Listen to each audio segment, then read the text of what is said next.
Hi there, everyone. My name is Kirsten Angelos, and I am back with the Chakra series with Aura Therapy. And today I am going to be talking about the third eye. Just a little bit about me. I work with Aura Therapy as an Aura therapist. So I help with the readings and interpreting the graphs when people come in to get their aura read and learn about their chakras. I've been doing this chakra series for a little while, and today I am talking about the third eye or ajna. So the third eye right here is the first kind of spiritual center in the body, in the head, mind, and body. And as we move up to the third eye, there's not any physical elements that we can prescribe to the third eye. So people tend to say light, since the third eye tends to be associated and is associated with vision and imagination, daydream, that kind of thing. But it is also associated as the mind, so the mind element. And that is more of our senses and our ways to perceive the world around us. But the cool thing about the third eye, it's not just about perceiving our physical reality. It's this bridge between the physical and beyond the physical. So perceiving what's beyond that. So you could think of ESP, extrasensory perception here. You could think of intuition, clairvoyance, and that kind of thing with the third eye. So the third eye, again, center of intuition, wisdom. If you are a visionary person, have great imagination, you are probably tapped into your third eye already. I mentioned the light element again to see what's around us, that vision quality of the third eye. With the third eye, it tends to offer insight into things that our physical senses probably want to be able to pick up. In a way, how I describe the aura in general is like your extension of your self, your biofield. And I tend to say, if you walk into a room or meet a person, you could pick up on the energy there if you're really tapped in. So it's about picking up on the things we can't actually see, touch, smell, even though there are nuances to that. Smelling like phantom odor sometimes, like that can be related to the third eye. It is your extra sense. And so when you are someone who has a very balanced third eye, you are tapped into all of those extra sensory perceptions that are available to you and available to everyone, but not everybody has this trust with that. And a lack of trust in your intuition can really dampen that chakra and close it off. So, ways to practice this is to really just trust yourself. There's a couple of card games you could do. Guess what's somebody's holding. I see this a lot on Instagram or wherever you're watching this, that what crystal am I holding? And then they show you. That's one way to test your intuition. But you could do this on your own. Those are some fun ways to play with it. So it is the mind. So there still is logic related to the third eye chakra. It's where logic meets intuition. It's this bridge. But for the most part, again, this is more of a spiritual center rather than anything of our physical reality. If you are somebody who has an imbalanced third eye, again, it is your mind. So lack of vision, lack of daydream, imagination, confusion, migraines, eye vision issues. These can all relate to an imbalanced third eye, just so you know. So you could become aware if you're tapped into your third eye. So this is a way for you to tap into more of your spiritual self, because we have our physical bodies, but we're also energy and personalities and spirits. So we have the spiritual side too as well. So when you're tapped into your third eye, you are tapped into your spirituality. You may be somebody who meditates a lot, and that is another way to tap into that third eye. And I will discuss this later, but another way to tap into that crown chakra. And again, it is the mind. So a balanced third eye would mean good memory as well and good focus. If your third eye is overactive, there's that lack of focus, a lot of ideas going on, but not a lot of movement forward, because where do you start when you have all of these ideas and they're just jumbled up in your mind? You need to write that out.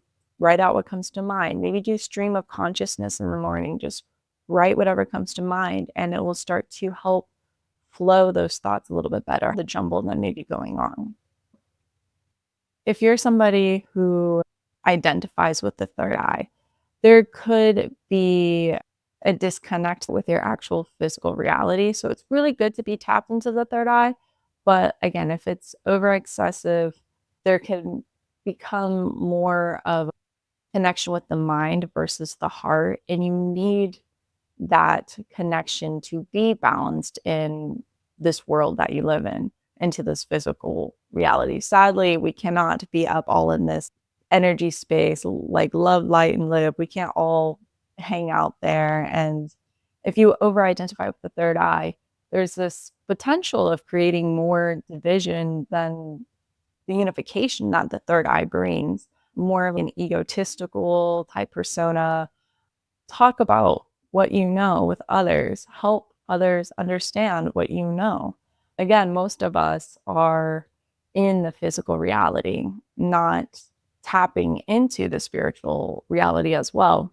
So, again, it's all about balance. The chakras cannot exist alone. When I talk about the chakras, they are working together in this transformation of energy, manifesting things downward into the physical reality, and then liberating the elements into this more cosmic energy.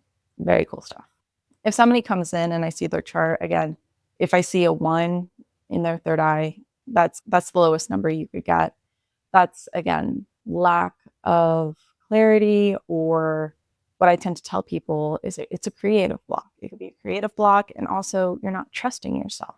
And to survive and live as a human, you need to trust yourself and trust that what you're doing and the choices you are making are the right things for you, potentially for others. And then on the opposite end, if it is a 9, super excessive, not a lot of clarity, not because you don't have ideas, but because you have too many ideas. And then there's confusion. It could be brain fog, and then just out of touch, the mind versus the heart. When you need really good practice for that third eye, I said journaling, stream of consciousness, and oh my goodness, I forgot to even discuss this. So this is chakra 6. This is Aromatherapy's chakra 6, clarity. And this is great for the third eye. So again, spiritual center, right? And the blend has frankincense, tulsi, which is holy basil, has myrrh, cardamom, jasmine. And these work in a way like they're very cleansing and clearing, and the cardamom is very digestive. So it's great for helping things digest in the mind and clearing and bringing that clear vision to mind. So I'm actually going to put some on.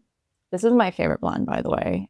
It just, if you think about it, it's like very sacred sense with the frankincense and the myrrh.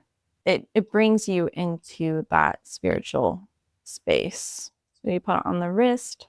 I was eager to use it. Aurotherapy has all of the chakras in mind from 1 to 7, root to crown. And so this is chakra 6, the third eye clarity. And that's another way to enhance your third eye. You can even apply this onto that space right here where that third eye is. An overactive third eye, just being around, it's the mind and the extension of the mind, which is the senses, right? Making sure that you're not overstimulating any of the senses. In Ayurveda, there's overuse of the senses, misuse of the senses, and underuse of the senses. So it's all about proper use of the senses that's going to help you have a healthy third eye. So not listening to loud music, listening to the right things, like hearing arguing and fighting. That's not good for anyone to hear. That's actually very fight or flight. You're not going to be able to tap into that third eye if you have reptile brain going on.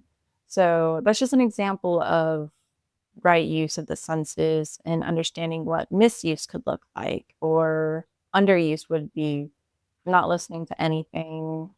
Think of a padded room and not being able to see or hear, smell or taste, or you're unable to experience touch as well. That is underuse of the sense. That is the third eye. It is logic meeting intuition. It is this step into something that is beyond physical. And it is your imagination, your daydreams, and your vision. So practice trusting your vision, where you're headed, and writing about it, creating about it, manifest, bringing that energy downwards into that physical world.